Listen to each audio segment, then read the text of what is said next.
বিসমিল্লাহিররহমানিররহিম। বাংলাদেশ জাতীয় দল বিএনপি ফটিকছড়ি উপজেলা ফটিকছড়ি পৌরসভা কাজিরাট পৌরসভা কর্তৃক আয়োজিত আজকে কর্মী সম্মেলনের সম্মানিত প্রধান অতিথি এবং সম্মানিত বিশেষ অতিথি প্রধান বক্তা এবং বিভিন্ন ইউনিট থেকে আগত আহ্বায়ক সচিব সহ ফটিকছড়ি পৌরসভা ফটিকছড়ি উপজেলা কাজিরাট পৌরসভা যুবদল এবং ছাত্রদল স্বেচ্ছাসেবক দল মহিলা দল শ্রমিক দল সহ আবার সবাই গ্রুপ বাইতে বাইতে চলে যেতেছে বুঝতেছি।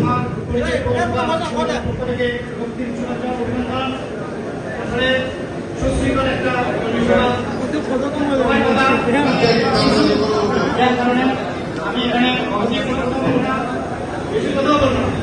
আর কথা বলার সময় হবে আপনাদের টাইম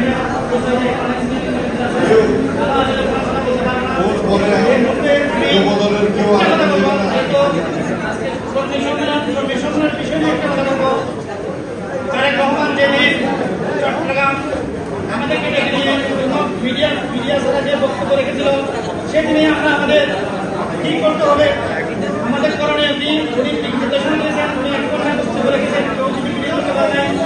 ঠিক পরের দিন মুন্না ভাই যুবদলের সভাপতি এসে উনি ওনার কার্যকরী বক্তব্য আমাদেরকে দিয়েছেন। আমাদের করণীয় কি আমরা জানি, আমাদের আহ্বায়ক আমাদের দিক নির্দেশনা দিয়েছেন। ওটার আলোকে আমরা ফটিকছড়ি পৌরসভা যুবদল তিনবার করে আপনাদেরকে কোনো উচ্ছৃঙ্খল বিস্কৃতকারী দখলবাজ সাদাবাদী নামকানুন করেছি।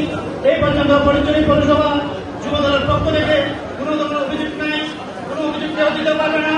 এবং আমি অনেক কথা শুনেছি, অনেক কিছু নির্দিষ্ট আদায় করতে চেয়েছেন, তাদেরকে মৌখিকভাবে সতর্ক করা হয়েছে। আমি এই কর্মী সম্মেলনে এগুলা আমার সিনিয়র ব্যক্তিগুলোকে আমি আমার বক্তব্য বাড়াচ্ছি না, সময় হলে একটি বিস্তারিত বলবো। আমি এই